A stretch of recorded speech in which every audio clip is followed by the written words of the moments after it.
What is up, guys? Welcome back to another week of the Jiu Jitsu podcast. As always, I got my buddy helping me this week. Austin, thank you for being with me this week. What's up, guys? Always looking forward to it. So this week, the topic we got for y'all is the value of a good training partner. And so just to kind of start things off rolling, I guess, rolling. Nah, I see what you did. Austin and I have been training partners for going on, a little over 2 years now. We're going on. Yeah, I'm coming up on my second year of Jiu Jitsu. So. And I've rolled with you first day you walked in, and we're not stopping. No, I don't plan on it.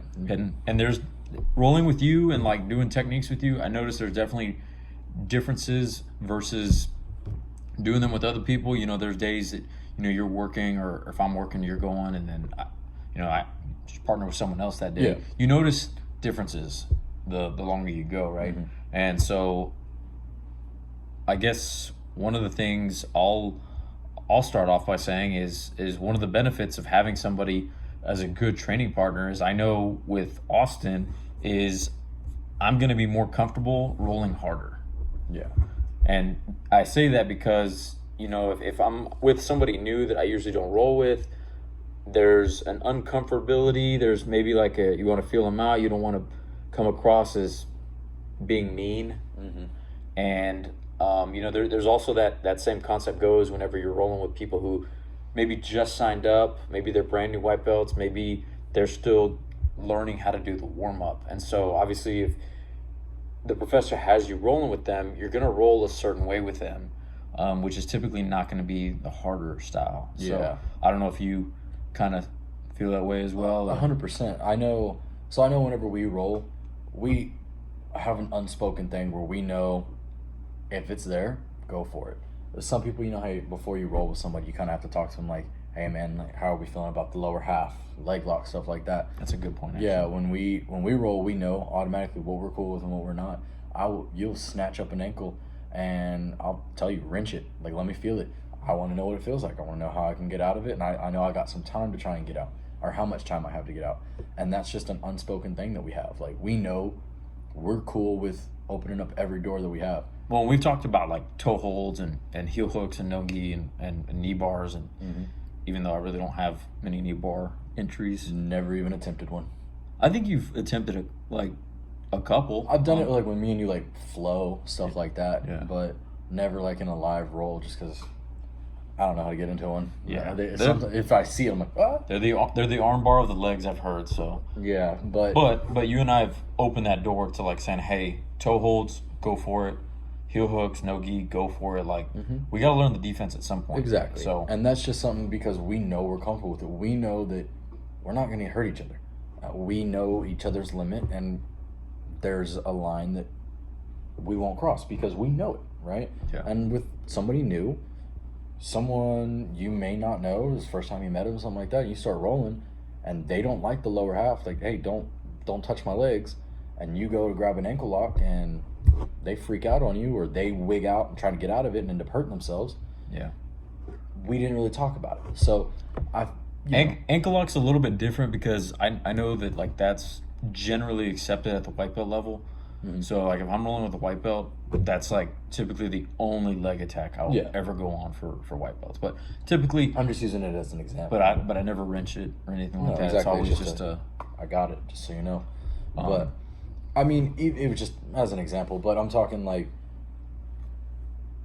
I know it when me and you are going, every door is open, let's make each other better, right? With someone new, there is a feeling out process. You don't want to go into it thinking this is a hard roll and that person thinks it's a flow, because then you look like a dickhead and you could hurt somebody. Or, vice versa. You don't want to go in thinking you're going to flow, and you end up having somebody that goes crazy on you.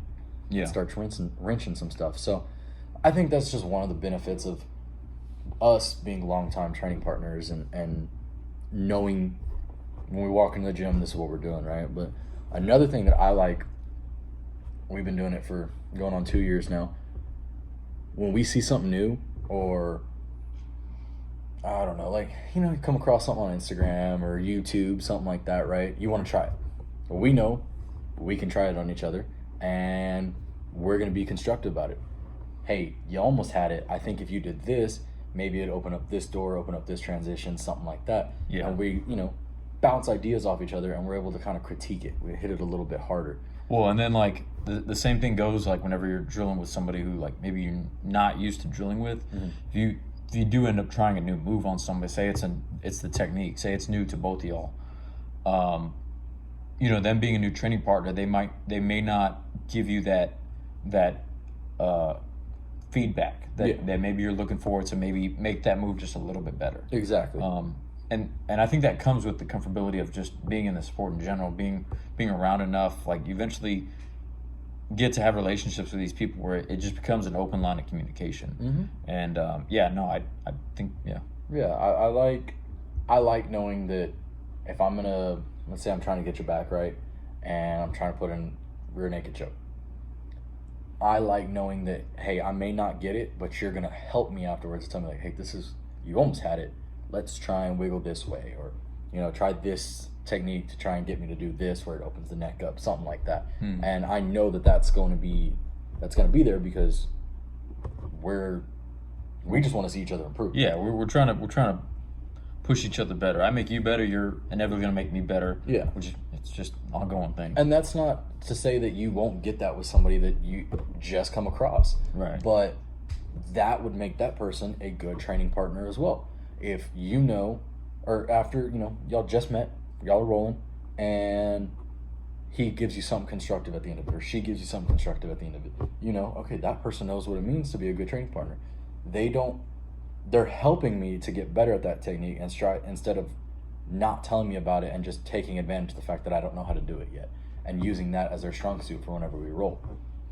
You see what I'm saying? Yeah. I know what you're saying. A lot of the times, I know like whenever I roll with like lower belts, one of the things I'll do is like I'll wait till after the round, because the round is pretty fresh in your mind. You really don't have to try to rack your brain that hard to remember how the round went. Some things are going to stick out more than others, but sometimes when I'm rolling with these people, I'll wait till after the round.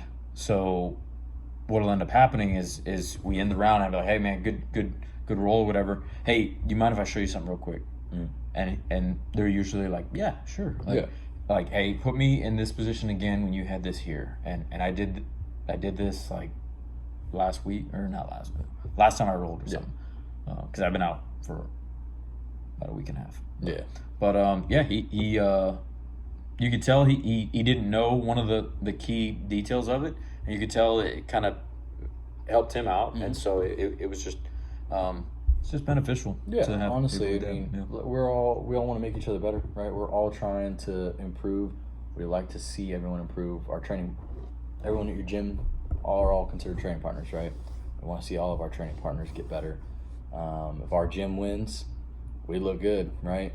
And the more your gym wins, the better the more weight the name carries. And when you tell people, hey, I roll here, people start to think you're a beast. Just because you associate with beast. So to piggyback on the new moves that you were talking about, because you were talking about how if we bounce ideas off, we're learning new moves.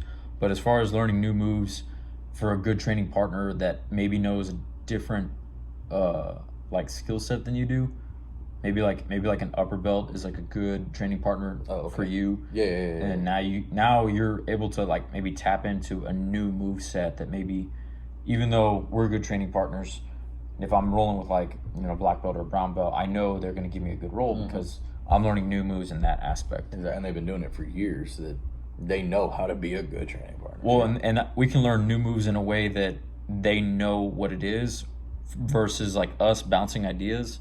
We're like, hey, let's experiment, let's try this. That's a good aspect of a training partner. But as far as the new moves with a different training partner, them being maybe better in a certain skill set or being an upper belt, now they're able to say, hey, I saw you try this, do this. And it goes back to the feedback thing. But learning new moves in terms of now you can ask them of like, hey, I know you're good at this. Like, can you teach me how to do this? Show me your ways, master. Right. Yeah, exactly. Yeah. So I'm all about learning new things, right? Like we did that width versus depth thing. And like I said, I'm big on the width right now. I just want to know as much as I can try and fit in this little pea brain of mine. So with a good training partner,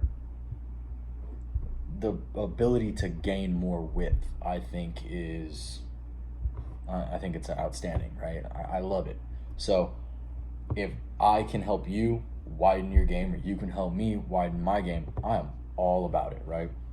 Whatever we can do to do that, I'm there for it. And I think a good way for us to do that is, drilling, right? So every day you walk into the gym and you do your ballet and everything, and we do our warm-up, and then we start the drills, right? Hey, this drill is to help us get better at whatever the technique. Toriano pass. Toriano, whatever, knee slice, whatever it may be, right? So I know when me and you were going, I'm more comfortable drilling with you because I know you ain't gonna make fun of me when I mess up, right? I'm more comfortable because I'm not worried about messing up, because I don't want to slip up and hurt you or anything like that. I know you're gonna help me. You've been drilling a little bit longer than I have, so you can, use your wisdom.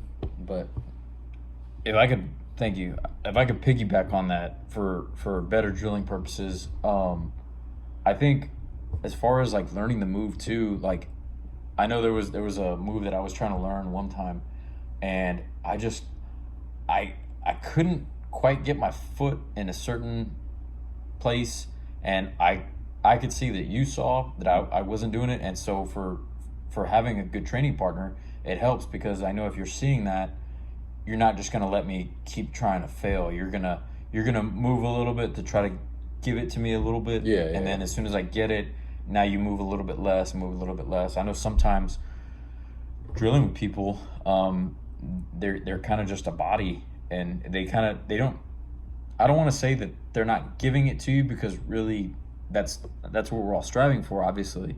But when you're just learning a new move, it helps sometimes to have somebody kind of flow in the direction of what the technique is and what it's supposed to be.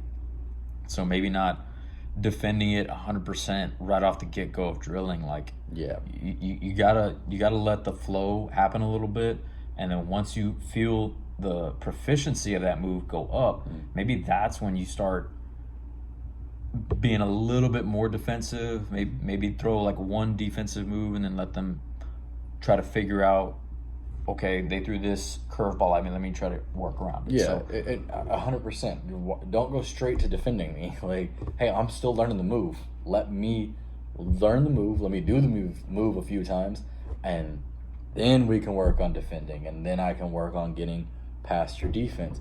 But I gotta know how to do it first. Like baseball, you start off playing t-ball. You start off hitting a ball that doesn't move, and then as you progress, it goes to a coach lofting a ball to you. And then it goes to a kid throwing a little bit harder at you. And then by the time you're in high school and so on and so forth, you got dudes that are throwing some junk at you, and that's like their ultimate defense, right, on defending a move. Right. But we progress to that point. We don't throw little kids 5 years old just learning how to play the sport an 89-mile-an-hour slider. But that's where you and I, being good training partners, will know that we know more or less our baseline. So I know I don't have to like be a dead body to you the whole time. I know more or less we can start about right here and we can go up from there. Yeah, you progress. First couple times you do it, I may assist you, you may assist me. We get the body moving, get the momentum going that way, and then as we go further and further on, oh hey, let me give you a little more resistance, and then we go a little bit harder, and it's like the berimbolo. That's it. Literally in my mind is exactly what I'm picturing right now. So I'm gonna need you to get out of my head.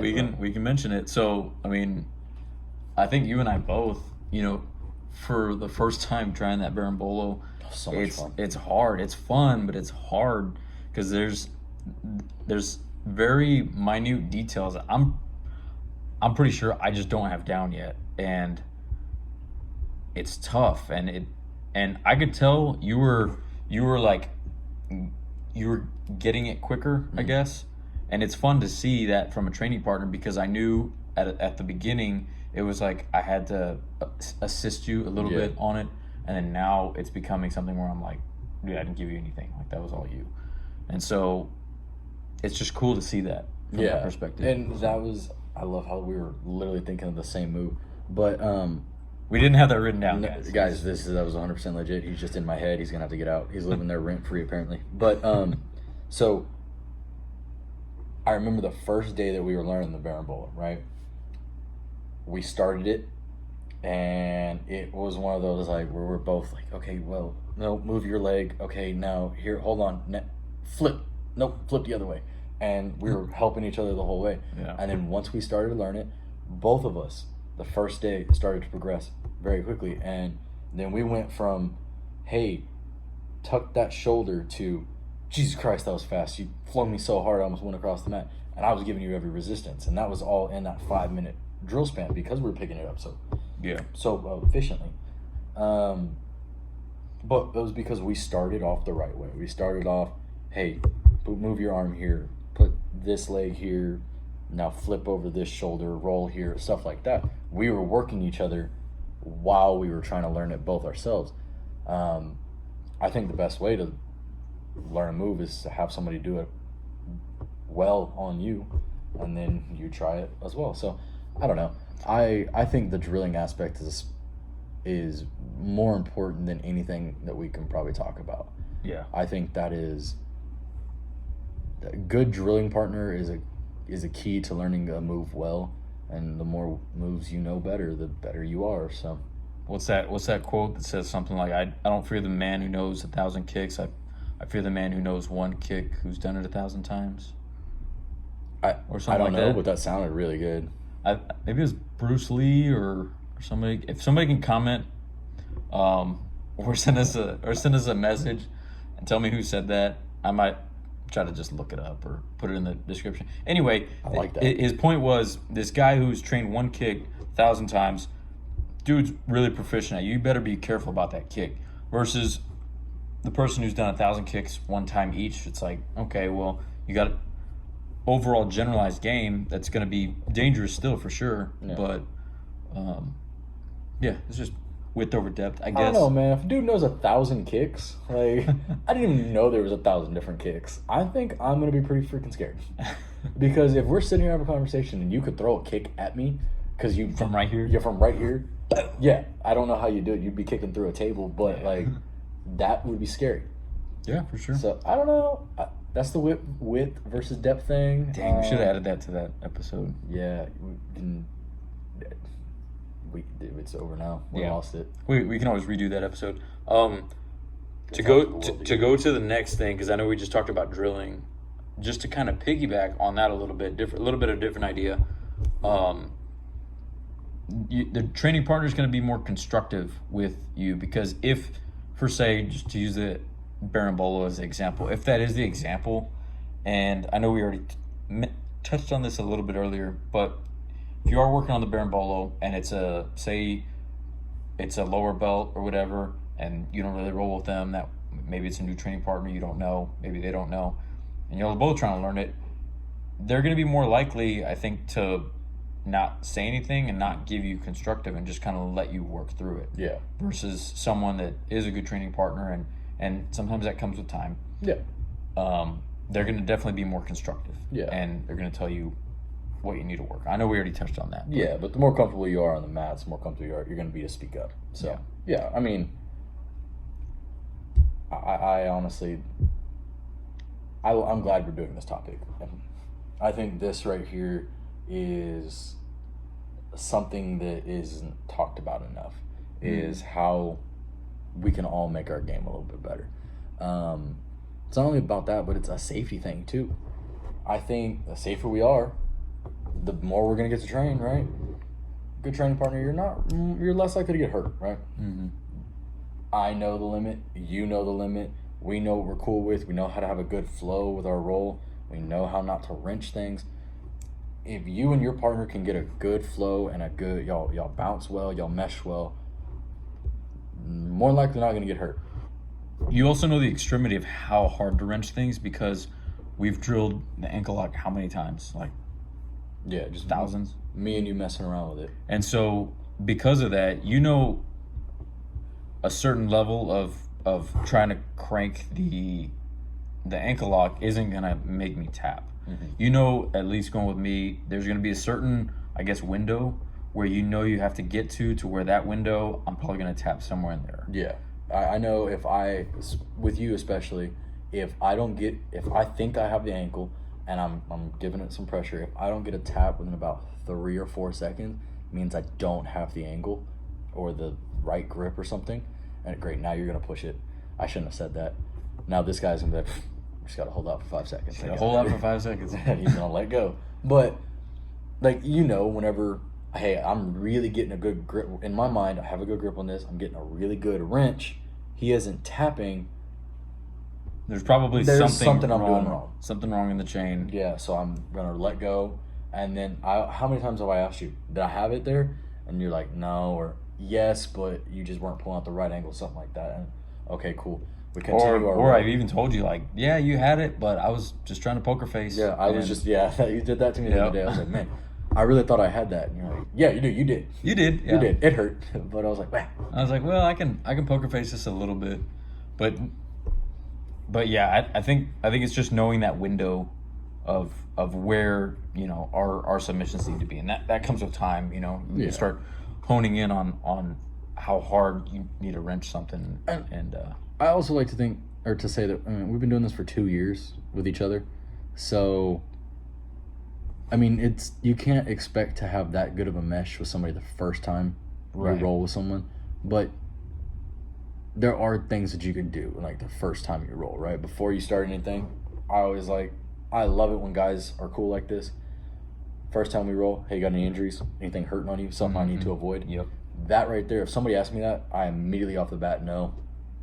He's looking out for you. Yeah. This is going to be a good flow. He's probably going to smash me because he knows, like... everything's on the table. Yeah, he's like, I always tell him, oh, I'm good. And cool. You're going to hurt everything then. But that right there tells me his mindset. And you just got to start verbalize with your training partner before you get a roll in. Any injuries? No. Legs? I'd rather not. Or, yeah, go for them. Yeah. Stuff like that. That I think is a good way. And if you are flowing with somebody or rolling, whatever, and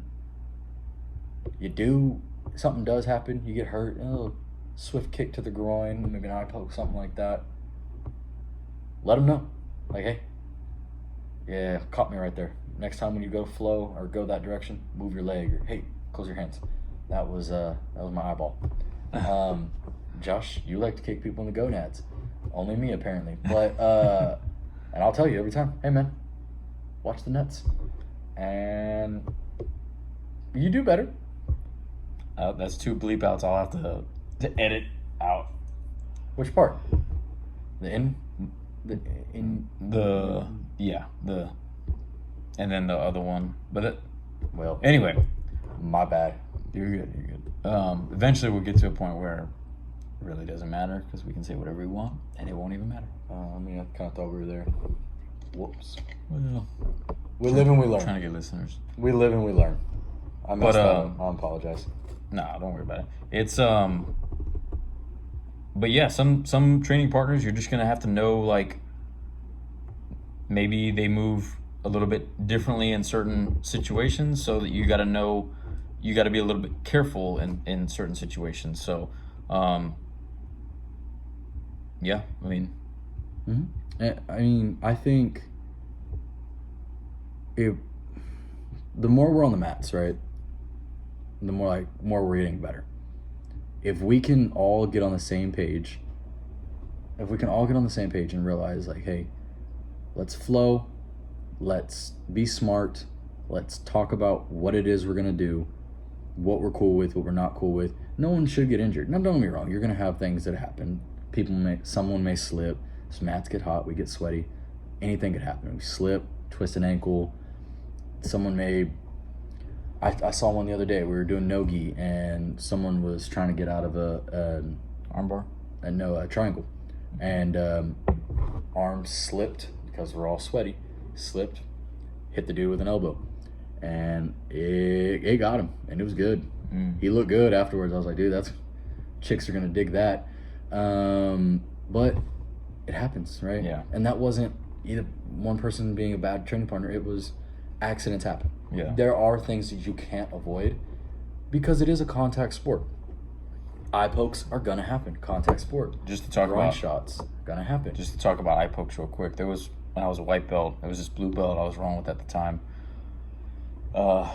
And he brought his legs. I was in his guard, and he brought his legs towards him to like get my hands to poke to a post. And obviously I accidentally posted, and one of my fingers went like right into his eye, and I was like, dude, I am so sorry. Posted right on his Like, ovals. yeah. And it was just one, but it caught me off guard because I didn't know what he was trying to go for. And I think that does tie back to being a good training partner. You're gonna tell your training partner what you're trying to work. You know, I'm not just gonna say like, oh, let me try this real quick. I'm not gonna tell you. I'm just gonna see, and like I'm gonna give you a little bit of background on it if I'm trying to add it to my game, just so you know kind of what to expect. Hey, here I'm gonna go for a lasso sweep, whatever, bicep into the bicep slice, or whatever, like drilling and stuff like that, right? Or do you mean like in like yeah, because like with him, like he was trying to show somebody else something using me as an example. Oh, okay, gotcha. And because of that, he didn't tell me. Like he just I guess he was rolling with them, and he's like, oh hey, Daiba, come over here. And I was like, okay, yeah, sure. He's like, here, let me show you on Daiba. And I was like, okay, what do you need me to do? Showing what are we showing? Yeah, and so he didn't go into that. Yeah. And of course he does the move, and it caught me off guard, and I'm posting, and yeah, it's just incidental contact, but yeah, it happens. Yeah. What was the next one? What do you mean? You said after the eye pokes. You said eye pokes, and then you were going down groin this. shots. Yeah, they happen. Yeah, guys, wear cups. I don't wear a cup. You don't wear a cup. We probably should. Yeah, we probably I don't know how I managed to get hit so many times, but I do, and every time it sucks. But like I said, it's a contact sport. It's gonna happen. The better your training partner is, the less likely they are to happen. But It's also a very intimate sport too. Oh, yeah? I mean, you're very. I think you're very close with something like. absolutely, I think wrestling, Jiu Jitsu. Those are some of them. Even more MMA. Like those are some of the most. Not really so much MMA, because you can have a whole match where people just stand up the whole time. I still think it's pretty. I mean, think about two guys boxing, right? The sweet science. Okay, we're hitting each other. We're right here. This is mano a mano. There isn't. They're in that phone booth. Yeah, exactly. We're standing right here. We're looking each other in the face. We're hitting each other. There isn't anything more. You zone out from whatever. I've never stepped in the ring, but you zone out. You don't really hear anything going I around. can get you a fight. Let's wait. But you blank out, right? And it's just you and the guy in front of you. Yeah. That's about as intimate as it can get, right? Versus like football or something like that, where you got the guy next to you, where y'all got to work off each other. You and this dude, y'all are working against each other. So I mean, it's a very, like you said, and for lack of a better word, intimate. I was trying to think of something to just kind of build on that, but I don't think it gets much better than that. Yeah, that's just what it is, Yeah, and it's. With the amount of positions there are, it's just you have to get close to somebody, and I think whenever you have a good training partner, it gets easier to get out of your mind a little bit. Because I know whenever I first started, it was kind of like oh man, like I'm gonna have to put my hand where like, and after a while it's just not a big deal anymore. Yeah, so, I forgot what I was gonna say. It was gonna be flowing right there with that. I think, you know what, that's probably why I got it back. That's why there's so much respect in martial arts, is because we understand what it takes for us to have gotten where we are, to get better, right? If you want to be good at something, we know we're gonna have to be training with people that are good at it. And we all respect each other for putting ourselves in that situation, to get smashed, to get beat up, to get your chokes, stuff like that. It's not fun to get choked, but we do it because we want to get better at it.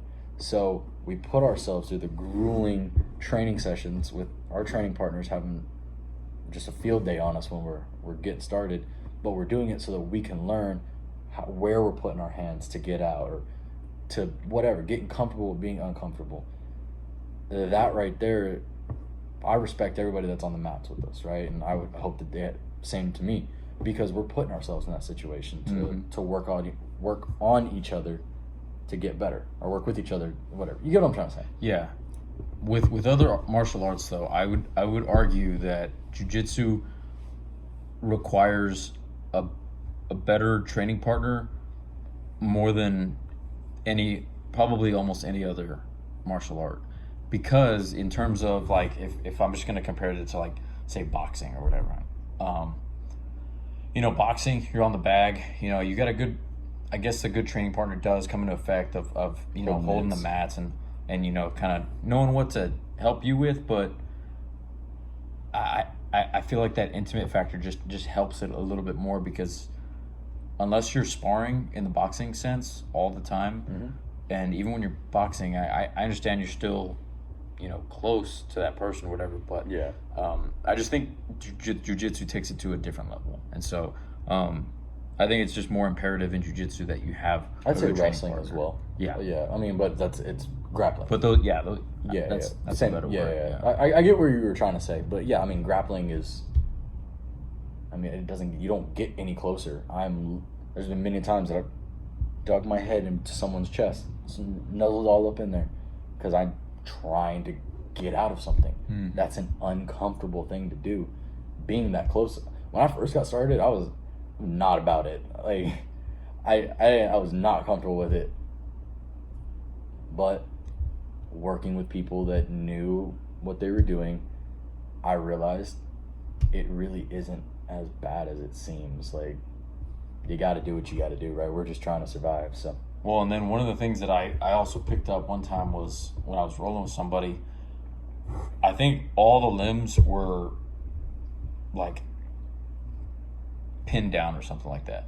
And I was trying to go for something. I could tell they were letting me work for something. And I tried to go for something, and they used their head to block my arm. And it was at that point where I was rolling with them, I was like, I can use my head. That's an option. Hold on, wait. But it's funny though, because it's just like I didn't realize that, and I think that ties back to whenever you're rolling with people who are better and they're good training partners or whatever, you're gonna learn new moves because you're like, oh man, like that person tried something new. Yeah, I didn't know that before. Yeah, that is an option. We have that. Trust me, I felt real dumb whenever I learned that. I was like, oh man, wait. That's legal. I think it was like trying to go for a cross collar or something, and like put his head back and pin my arm back, and so every time I try and do a bread cutter, people use their head. Like, come on, I forget that that's a thing people can do. So I don't go for them anymore. People use their head more than just knowledge. They use it as a weapon. Remind me about that when we cut the recording. I want to say something. Okay. But yeah, man, I think we've kind of covered quite a bit. I really do think, I don't want to beat a dead horse on this. Yeah, I really do think the value of a good training partner is something that can't really be measured. I think, or can't be talked about enough. We are where we are in the sport right now because we've been bouncing ideas off each other and been rolling with each other for 2 years. I think it's safe to say that I continued to keep coming back to jiu-jitsu because me and you were rolling together, and immediately there was a mesh and a flow. I saw the fun of the sport early on because I was with a training partner who allowed me to have fun with it versus taking advantage and just smashing, right? So, well, you and I are also... Thank you for that. Thank you. Appreciate it. I mean, same to you. I mean, you got to start way before me. Well, yeah, but it helps having somebody that can just text me and be like, hey, like, you know those days where you're just like, maybe not go today or whatever, and then maybe you text me, you're like, hey, we're going to noon, and it's like, dude, that one little text is like, all right, well, yeah, let's go. There's been many times that I was on the couch watching TV, just chilling, and I get a noon ? Yeah, actually. Yeah. What else am I gonna do? Let's get up. All right, let me get dressed. And so that's another subtopic I guess we didn't really talk about. But you and I have very similar goals too. So I Yeah. think that definitely helps. Similar goals, similar interests. They kind of roll with each other. When you have somebody training, a certain thing for like if their goal is they want to be in MMA, right? They're gonna train a different way. If their way of training is they want to train competition style, they're gonna roll harder. Absolutely. If they want to train sport or they want to train for fitness, they're gonna be on maybe the different end of the spectrum. And so all these factors play into account. And I think Austin and I have a good